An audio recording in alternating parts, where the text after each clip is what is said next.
The line at register 4 stretched past the protein bars when Tamsin first noticed the old man counting. She was restocking an end cap display near the self-checkout stations, arranging soup cans with the labels forward the way her floor supervisor had shown her during her first week nearly 2 years ago. 2 years at Hartwell Foods on Crowchild Trail in Calgary. 2 years of 6 in the morning starts, of wearing the same blue apron every shift, of learning which regular customers preferred bags and which ones didn't. 2 years of doing whatever needed doing, covering breaks, walking lost children to the customer service desk, carrying heavy cases for people who couldn't manage. The job description said general store associate. What it meant, most days, was everything nobody else wanted to do. It was the third Tuesday of February. Outside, the temperature had dropped to -18, and the parking lot was glazed with ice that the overnight crew hadn't fully cleared. Tamsin had noticed it when she arrived and mentioned it to the morning manager. He'd nodded and moved on. By 4 o'clock, it was still there. She was 34 years old, with dark hair pulled into a bun that never quite stayed neat past noon, and a small scar above her left eyebrow from a childhood cycling accident she still remembered too clearly. Her daughter Lucy was 7, currently at after-school care, until Tamsin could collect her at 6. There was exactly enough in Tamsin's wallet for the bus home. 2 trips, one to pick up Lucy, one to get back to the apartment, and enough in the fridge for pasta and tinned tomatoes. Payday was Thursday. The old man at register 4 had a small basket, bread, a tin of soup, a bag of apples, and a carton of milk. He placed each item on the belt carefully, almost formally, like he was setting a table. His coat was heavy and dark navy, the kind that had once been good quality and been maintained well past the point where most people would have replaced it. His hands, when he reached for his wallet, moved slowly. Tamsin set down the last can and watched. He counted his bills first, then his coins, then he counted them again. His lips moved slightly. The woman behind him shifted her weight. A man near the back of the line checked his phone. The cashier, a young woman named Kira Osiki, who had started 3 months ago and was still learning when it was okay to look away, watched the old man with an expression caught somewhere between sympathy and anxiety. "I'm sorry," he said, quietly enough that Tamsin almost didn't catch it from where she stood. "I seem to be a few dollars short." "How much?" Kira asked.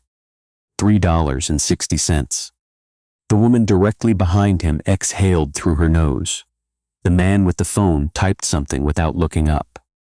Christine Vance, the floor supervisor, appeared from the direction of the office corridor. She had a way of materializing during situations she'd been trained to resolve efficiently, which was not the same thing as resolving them well. She took in the scene in about 4 seconds. "Sir, if you're unable to complete the transaction, I'll need to ask you to step aside so other customers can proceed." The man looked at his items on the belt, the bread, the soup, the apples. "I can return tomorrow," he said.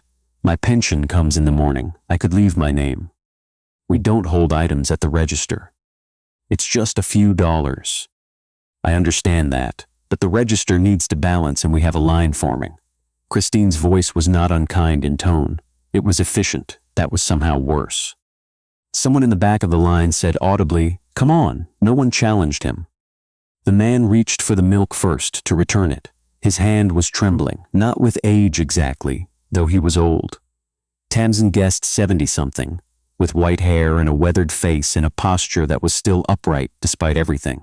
He was trembling the way people tremble when something inside them is being quietly broken. The milk slipped.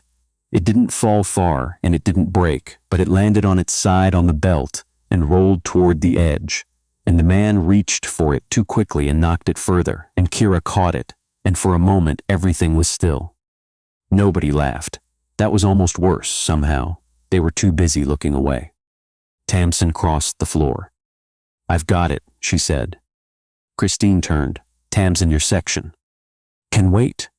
She was already at the register. She opened her wallet. The bus fare was 2 $2 coins and some change. She added the bills she kept folded in the back. $17, her lunch money for the rest of the week. She put it all on the counter. "That should cover it," she said to Kira, "and keep the apples." The man looked at her, His eyes were pale blue and very clear. "You can't do that," he said. "I already did." She picked up the milk and placed it back with his other groceries. "Do you have bags, or would you like some?"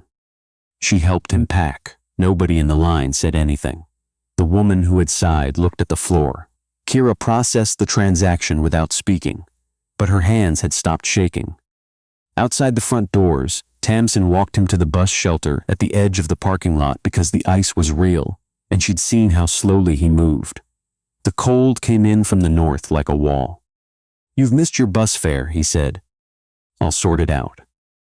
"You shouldn't have to sort it out, you were kind." She looked at the sky, which was the gray-white of February in Calgary. "It's not far." "How far?" "About 40 minutes on foot." He shook his head. He reached into his coat pocket and produced a small amount of coins, the ones he hadn't been able to use inside. "Take these at least." "That's your money, sir." "You gave me mine back." She took the coins, not because she wanted to, but because refusing them would have diminished something in him, and she recognized that. "What's your name?" she asked. "Gerald Kowalski." He said it the way people say names they're proud of, not boastfully, but with a kind of rootedness. "I taught school for 39 years, elementary. I retired 5 years ago." "I'm Tamsin Brouard." She shook his hand. "The bus should be along in about 7 minutes." He looked at her. "You didn't do that for recognition, did you?" "No." "No," he nodded slowly. "That's how I could tell." She left him there and went back inside. Christine Vance was waiting by the entrance. Behind her, through the office door, Tamsin could see Rob Pell, the store manager, standing with his arms crossed. She already knew what was coming. The meeting took 11 minutes. Rob read from a printed sheet, store policy, employee conduct guidelines, the section on unauthorized financial transactions involving customers. Tamsin listened. She did not apologize. She said she understood the policy, and she said she would make the same choice again. And Rob said that was precisely the problem. "You're a reliable employee," he said, not unkindly. "But this isn't the first time you've put your own judgment ahead of procedure." He was going to walk home in -18. "That's not your responsibility to manage." Someone had to. Christine added something about the precedent it set, about customers who might take advantage, about how an act of generosity in one moment could create operational chaos in the next. Tamsin listened to that too. She signed the termination form at 5:05. She collected her things from the break room, her phone charger, a tube of hand cream, and the photo of Lucy she'd taped to the inside of her locker on her first day. Lucy grinning at the camera, missing a tooth, holding a crayon drawing she'd announced was a horse, but looked considerably more like a very enthusiastic table. Kira found her at the locker. "I'm so sorry," Kyra said. "It's all right." "It isn't." "No, but it will be."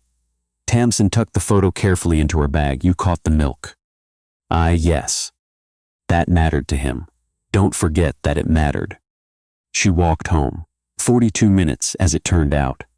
The cold settled into her boots around the 20-minute mark. She thought about Lucy, about Thursday's payday that was now no longer coming, about the arrears notice her landlord had slid under her door 2 weeks ago. She thought about her father, who had worked 30 years in a textile plant and retired with damaged hand and a pension that covered his rent but not much else, and who had told her once that the thing about dignity was that it didn't require an audience, only a choice. She was half a block from her building when the black car pulled up beside her. It moved slowly, keeping pace, which should have alarmed her but somehow didn't. The window lowered. Miss Brouard. The woman inside was in her late 50s with silver hair cut close and a calm that seemed to come from the inside rather than the outside. She wore a charcoal wool coat and no jewelry except a plain watch. "I don't think we've met," Tamsin said. "We haven't. I was in Hartwell Foods this afternoon. I saw what happened at Register 4. Tamsin stopped walking. The car stopped too. "You shouldn't have been fired for that," the woman said. "I was told I disrupted operations." "You interrupted cruelty. There's a difference." Tamsin looked at her for a moment. "Who are you?" The woman handed her a card through the window. Small, cream-colored, simple. Annette Bourque, President and Chief Executive Officer, Hartwell Foods Group. Tamsin read it twice. "You own the store," she said. "I own 47 of them." Annette Bourque said it the way she might say she owned a set of keys. "As information, not a boast. Please get in. It's very cold, and I'd like to talk to you." Tamsin almost said no. She almost said she had to pick up her daughter, and she didn't accept rides from strangers, and she didn't want anyone's sympathy. But the cold was real, and the 42-minute walk had already happened, and something in Annette Bourque's eyes was not pity. It was more like recognition. "Just to the corner," Tamsin said. They talked for 30 minutes, parked outside the after-school center where Lucy was waiting. Annette had been conducting an unannounced operational review, a habit she'd maintained for 20 years, visiting stores without warning to see how they actually ran. "The reports I receive tell me what managers want me to know," she said. "The stores tell me what's true." She'd arrived at the Crowchild Trail location just before the incident at Register 4 and had watched the entire thing from behind a cereal display. "Why didn't you intervene?" Tamsin asked. "Because I wanted to see what would happen without me in it." She paused, and what happened was you. Tamsin looked out at the lit windows of the center, where she could see distantly the shapes of children moving in the hallway. "I lost my job." "I know. I'd like to offer you a different one." The interview happened 4 days later at the Hartwell Foods Group corporate office in downtown Calgary. Tamsin wore the blazer she'd bought for her father's memorial service 3 years ago. She'd polished her boots. She arrived 12 minutes early and sat in the lobby and breathed. Annette was there. So was her son, Hugo Perrault-Bourque, VP of Operations, 38, with his mother's stillness and a directness that Tamsin clocked immediately as someone who had decided at some point to stop performing confidence and simply have it. "You worked in retail for 8 years, he said, reviewing what she'd given them. "Inventory, customer service, some floor coverage. No degree." "No, I left university after my 2nd year when my parents' health declined. I've taken courses online since then. Business operations, supply chain fundamentals." "Why supply chain?" "Because that's where stores actually fail or succeed. The customer experience is downstream of 100 decisions nobody at the register level gets to make." She met his eyes. "I've watched those decisions affect people in very concrete ways." Hugo looked at his mother. His mother looked at Tamsin. "We have a junior analyst position in the district operations team," Annette said. "It's not a senior role. The learning curve is steep, and the hours are honest. I prefer honest hours to the other kind." They called Thursday. Her first months at Hartwell Foods Group were the hardest professional experience of her life, and she was grateful for that because hard things, in her experience, were what actually built anything worth keeping. The corporate software was unfamiliar. Meetings moved in language that assumed years of context she hadn't had. She took notes constantly, reviewed them at home after Lucy was asleep, asked questions the next day only after looking things up herself. She treated the building's cleaning staff, the assistants, and the executives whose offices she occasionally visited with the same straightforwardness. She did not adjust her register based on who was in the room. Her supervisor, Brian Chow, noticed she stayed late and didn't announce it. He mentioned this to Annette during a quarterly review, not as a remarkable thing, but as a consistent one. 6 months in, Tamsin flagged something in the district delivery data, a mismatch between scheduled delivery windows and actual customer traffic patterns, specifically in suburban locations during the 2nd week of each month, which corresponded, she had quietly verified using Statistics Canada data, with provincial assistance payment processing dates. The stores were understocked, precisely when lower-income families were most likely to be shopping. It wasn't malice. It was an oversight. But it was the kind of oversight that meant empty shelves, where bread and protein and produce should be for the people who needed them most. She built a report. She checked it 3 times. She brought it to Brian. Gloria Trent had been with Hartwell Foods Group for 9 years. She held the district operations manager position that had been built, in her own careful accounting, From 12-hour days and 2 relocation decisions and a decade of accumulated knowledge about how every supply line and supplier contract in the Western Division worked. She was 43 and sharp and had, until Tamsin Brouard arrived, been the person in the room who noticed things before anyone else. She smiled when the delivery report was presented. "It's an interesting observation," she said. "Though the methodology assumes a correlation between payment cycles and shopping behavior that isn't really supported in our core customer data." Tamsin said calmly, "I pulled foot traffic numbers from the last 16 months and cross-referenced them with the payment cycle data. The correlation is 0.81. A brief silence. The adjustment was piloted in 3 locations. Stock availability improved. Markdown waste dropped. Hugo presented the findings to the executive team and cited Tamsin by name. Gloria was in that room. Her expression was one of complete professional composure. What was moving underneath it was something else entirely. The annual company dinner happened in November, in a room at the Fairmont with long tables and the kind of soft lighting that made everyone look more certain than they were. Tamsin borrowed a dark green dress from her neighbor and wore her mother's small gold earrings. Hugo found her on the mezzanine during cocktail hour, standing at the railing looking down at the room below. "You look like you're conducting a structural assessment," he said. "I'm trying to understand how people find these things comfortable." "Practice." "How many years of practice?" "Too many." He leaned on the railing beside her. "You get used to performing until the performance becomes its own kind of exhausting.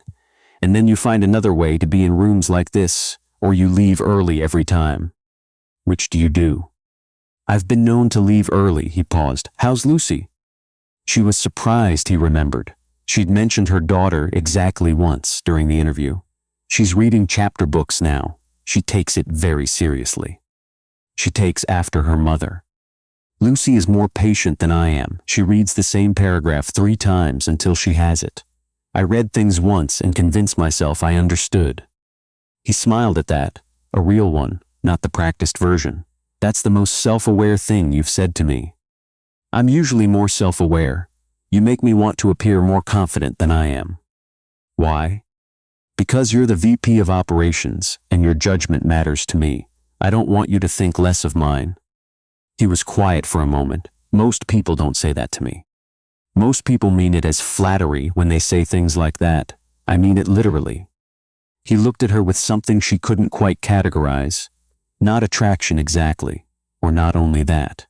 More like attention, the kind that isn't looking for confirmation of what it already believes. Gloria Trent watched them from across the room. By the end of the evening, she had made a decision. 3 weeks later, Tamsin was called into a meeting she hadn't been given a reason for. Annette was there, Hugo, Brian, Iris and Wynn from IT security, legal counsel. A set of printed documents lay across the table. Supplier pricing reports from the Western Division, apparently altered to favor 2 specific contractors. The file metadata showed Tamsin's employee credentials. She read them twice. "These aren't mine." "Your login accessed the files," Iris said. "Factually, not accusatorially." "I accessed the legitimate versions. I didn't change anything." Annette's voice remained level. "We're not assigning blame. We're conducting a full investigation. You'll be on paid administrative leave while it continues." Tamsin looked at Hugo. His expression was controlled, but she knew by then how to read him. He believed her. The fact that he believed her was not enough to override procedure, and they both understood that, and they looked at each other across the table with that shared knowledge and nothing to do about it. Outside the building, Hugo caught up with her on the pavement. "Don't tell me it'll be fine," she said. "I wasn't going to. Don't tell me to trust the process." "I wasn't going to say that either." He walked beside her. "I was going to ask if you had someone to call tonight." She stopped. "Kira," she said after a moment. "Good." His voice was quiet. "This isn't done, Tamsin. People will assume it is. Let them." He put his hands in his coat pockets. "You were right about the delivery data. You were right about the stock alignment. Whatever those documents say, you are not a person who falsifies reports. I know what that looks like, and it doesn't look like you." She stood on the sidewalk in the wind. She thought about Gerald Kowalski counting his coins. She thought about Lucy and the crayon horse. She thought about her father and the thing he'd said about dignity not requiring an audience. "Thank you," she said. "Don't thank me. Come back." Iris Nguyen's team found what they were looking for in 11 days. The falsified documents had been created using a remote access session from a senior executive's workstation, not Tamsin's. Her login had been used as a cover, copied from an unsecured session during a software update. The session timestamps didn't match her badge access records.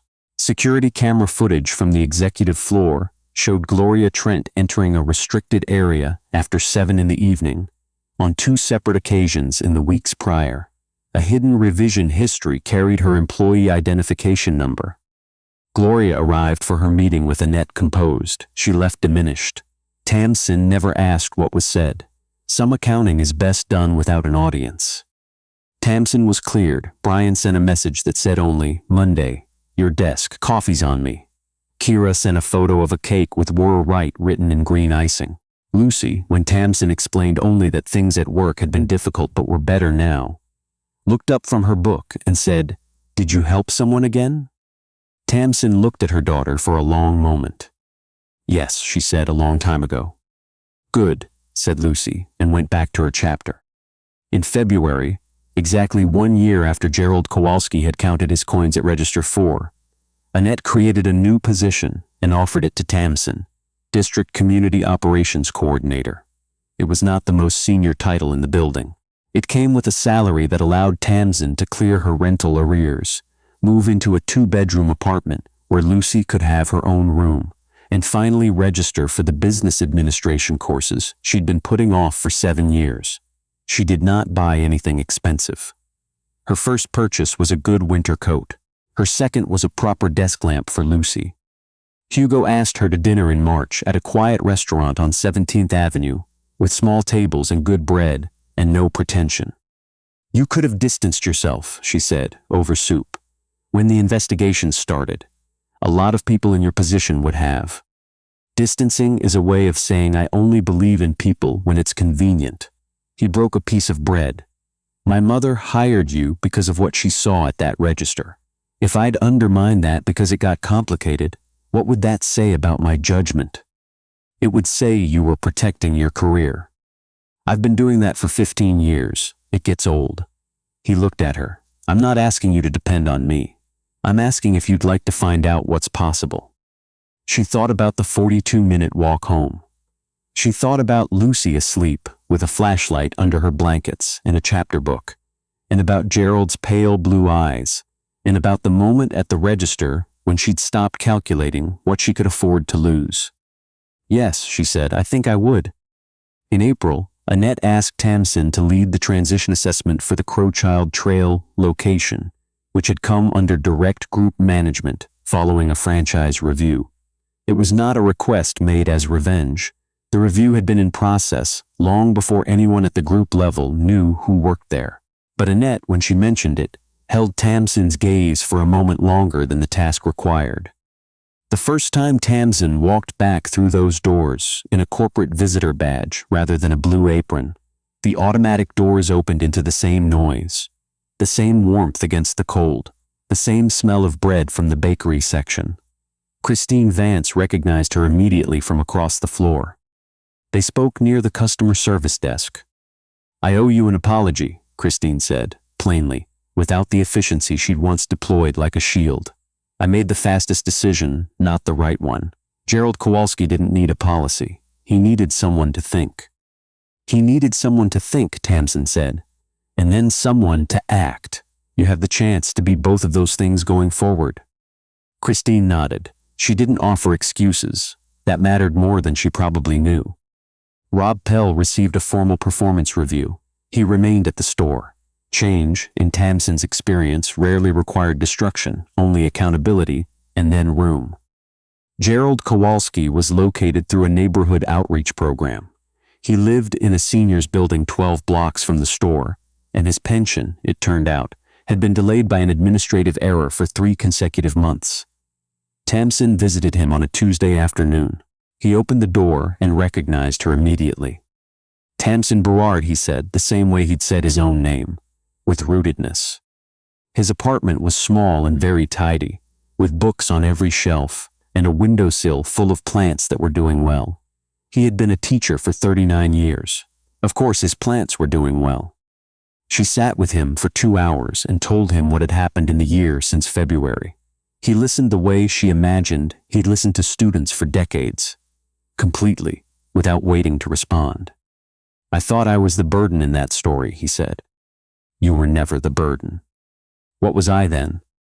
She thought about it carefully. "The moment," she said, "the one I needed to remind me who I was." He pressed both her hands between his when she left. His were still slightly trembling. She understood now that it wasn't weakness. It was simply the way he was made, and there was nothing about it that required fixing. At the Crowchild Trail store, under Tamsin's operational recommendations, a simple card was framed near the customer service desk. "Every customer who walks through this door is someone's family member. Treat them accordingly." A community shortfall fund was established, voluntary customer contributions matched by the company, to cover small gaps at the register for anyone who came up short. No process, no forms, no one asked to step aside. It was not unlimited, and it did not solve the structural things that needed solving at other levels. But it was real, and it was there. The morning it went live, Gerald Kowalski stood at Register 4 and bought bread and milk and apples without counting anything. He stood for a moment reading the card on the wall. "It's a good sentence," he said. "I thought so," Tamsin said. Hugo was waiting in the parking lot when she came out, for reasons he said were operational, and she was quite certain were not. He was leaning against the car with his hands in his pockets, looking at the February sky. She walked over and stood beside him. "How did it go?" he asked. She thought about Christine Vance's plain apology, and Gerald's thriving windowsill plants, and Kira's green icing, and Lucy's flashlight under the blankets. She thought about 42 minutes of cold pavement, and the $2 in coins she'd arrived home with, and the strange, complete certainty that she had not been wrong. "Well," she said, "I think it went well." In the years that followed, Tamsin completed her business administration certificate and was named to the Hartwell Foods Group's National Community Advisory Committee. She published an internal framework for supply chain community alignment that was eventually shared with 3 other national retail groups. She spoke at a conference in Ottawa that made her more nervous than anything she'd done in the preceding 2 years. And she did it anyway, standing at the podium with her notes and Lucy's crayon horse in her bag, for reasons she couldn't entirely explain, even to herself. She and Hugo were married the following September in a small garden outside Canmore, the mountains clear and the aspens turned gold. Lucy was the flower girl and took the job with the seriousness she brought to chapter books, walking very slowly, making sure each petal landed deliberately, then sitting in the front row and watching her mother with an expression of complete contentment. Gerald Kowalski sat beside her. He was wearing a new coat, good wool, deep navy, not unlike the one he'd had before. No one would say where it had come from. At the reception, Annette gave a short speech she hadn't warned anyone was coming. "I've spent 30 years in this industry," she said, "hiring people who looked like success and people who looked like potential. The only mistake I've made consistently is confusing the two." Tamsin Brouard looked like neither, at first glance. She looked like a woman in a wet coat walking home in February after doing something right. She paused. "It turns out that is exactly what success looks like, before anyone bothers to call it that." The garden was quiet for a moment.